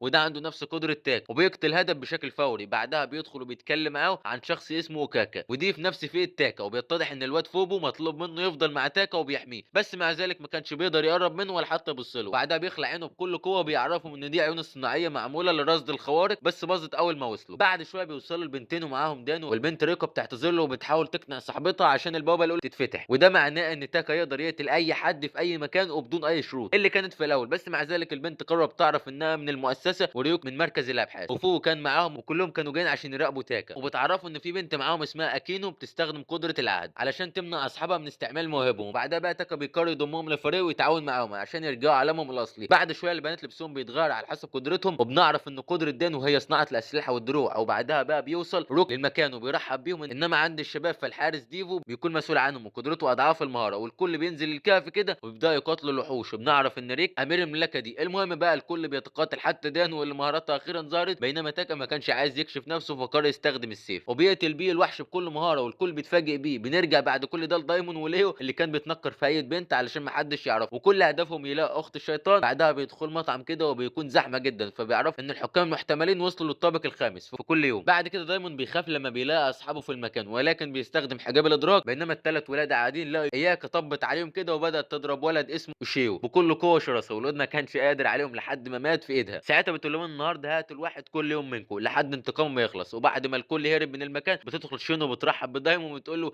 اكيد فاكرني. ساعتها الواد بيعترف من اول قلم وبيقول لها ايوه فاكرك، احنا جايين ندور على الشيطان. وقتها شيون مش بتهتم وبتسال عن تاكا، وطبعا الاثنين حكوا لها عن كل حاجه. وقتها بتقرر تخلص من تاكا بس بتستغله شويه، وبعدها بتعرفهم ازاي يوصلوا له لعالم الشيطان وبتسيبهم وبتمشي. بعدها بنرجع لتاكا واصحابه اللي كانوا مستغربين لما عرفوا ان اياكا الميته رجعت للحياه، لا وكمان قتلت الواد، بس مع ذلك فكانوا خلصوا الطابق الخامس وبكره هيبداوا في السادس، ولحد الان مستواهم كويس. وبنروح بعدها لشيون اللي كانت بتفكر هتعمل ايه مع تاكا، لحد ما بيدخل الواد اوتو وبيطلب منها تديهم وقت اضافي للتحدي، وفعلا بتوافق ولكن بشرط انه يقتل تاكا. بنكمل بعد كده مع اياكا اللي بتكتسب مهارات التنين، بس بيتفاجئ بواحد بيرمي عليهم الصخور. ساعتها بتستخدم اجنحتها لحد ما بتصل المكانه، وبيكون اسمه ريونا من فئه الغوريلا، بيتضاعف قدرته اكتر 100 مره واقوى جدا. المهم بيهاجم بكل شراسه وهي بتتخطى ضربته لحد ما بيستخدم مخالب التنين وبتقطع دراعه. وقتها الواد بيقول لها ان لو الختم مش موجود كان زماني نفختك. وقتها بتقرر تلغي الختم عشان تقتله بمزاج. بعد شويه ليو ودايموند بيوصلوا الدور الاول من الكهف وبيلاقوا قصادهم مان اخت الشيطان، وبتتضح ان الخاتم كان ضعيف جدا عشان كده قدرت تهرب. وقتها ليو بيديها مفتاح الختم عشان تتحكم في كل حاجه. بعدها بقى ياكا بتكسر القلعه وبتدخل للملك مانيو وبتقول له بما انك الملك فالخط اللي بيلغي اللعب معطلني. بس وقتها الملك بيهاجمها، وقتها بتصد ضربته بجليد التنين وبعدها بتحرق الملك وبتقتله. والمفروض ان قوه الختم هي كمان تتلغي. وبتروح بعدها لريونا اللي قدر يسترجع دراعه بفضل المرده السحريه، وبنشوف اياكا بتقول له دراعك اتلزق والملك اتقتل، خلينا نكمل قتل بقى. وفعلا الواد مصدق وبيجري عليها بسرعه وبيضربها بقوته الناريه وبينزل فيها ضرب وما كانش رحمها، لحد ما البنت بتستخدم ناب التنين وبتقطع ايديها. وقتها كان هيستدعي دراع التنين بس تستخدم ديل التنين وبتكتفه وبتبدا تخنقه لحد ما بتموت. بنروح بعدها لتاكا ودانو اللي كانوا ماشيين في المدينه ومش واخدين بالهم من القناص اللي ناوي يقتلهم. الغريب ان كان في بنت وراه وهي اللي بتهدده، والجدع مرعوب وخايف يموت، بس البنت كانت بتعذبه بجهاز عشان ينفذ كلامه. وقبل ما يضرب النار تاكا بيحس بالغدر وبيقتله. ساعتها البنت بتقرر تقتل دانو بسبب تاكا، بس تاكا بيحميها بسرعه وطلقه بتيجي في حد تاني، والجدع كان بيرميهم من الشاشه بس اتصدم لما لقى تاكا بيقول له خليك مكانك وانا اجي لك بنفسي. وفجاه بيكسر الكاميرا اللي بيراقبهم. ساعتها الراجل بياخد الطياره وبيحاول يهرب، ولكن للاسف تاكا بيلاحظ وبيكسره هو الطياره، بس بيلحق نفسه وبيستخدم مظره عشان يهرب، ولكن بتظهر دانو ناراه وبتنزل بيه الارض. وقبل ما بيقف على الارض بيظهر تاكا وبيقول له لو اتحركت خطوه واحده هقتلك. ولما الراجل بيقف برعب تاكا بيقول له طالما وقفت يعني عارف انا مين. بس فجاه العفريته بتقتل روح كده، والواد بيكون مصدوم لما عرف انها قتلت اميره الارواح. وقتها بقى العفريته بتطلع له ملك الارواح هو كمان وبتكون قتلت له برضه. ساعتها الجدع بيطلع روحه على شكل ذئب، ولكن تاكا بيقتله بكل برود. وبعد ما الواد خسر مهمته بتظهر اميره الموتى عشان تقتله، ولكن تاكا بيقتله برضه بكلمه واحده. وقتها البنت اللي كانت معاه بتجري عليهم بسرعه وبتضرب السكينه لتاكا، ولكن دانو بتمسك السكينه وبتحميه. الغريب ان تاكا بيقرب من الطفل وهو بيقول له انجو سلميني امراه الاداره. وفجاه عيون البنت بتتغير وتاكا بيقول اوقف التشغيل، وبتضح ان الروبوتات اساسا وقتها الواد بيعترف بكل حاجه وبيعرفوا ان هو من نقابه القتال، ولكن جاي له امر بقتلهم عشان كده صنع الروبوت. وقتها بقى تاكا قرر يقتله علشان يخلص من شره، لانه لو سابه عايش هيصنع روبوتات كتير زي انجو. فعلا بيقتله في اللحظه واحده. بعدها بياخد انجو لاوضتها وبنعرف انها صديقته من الطفوله، بس في الحقيقه هي مجرد روبوت مشابه لصديقته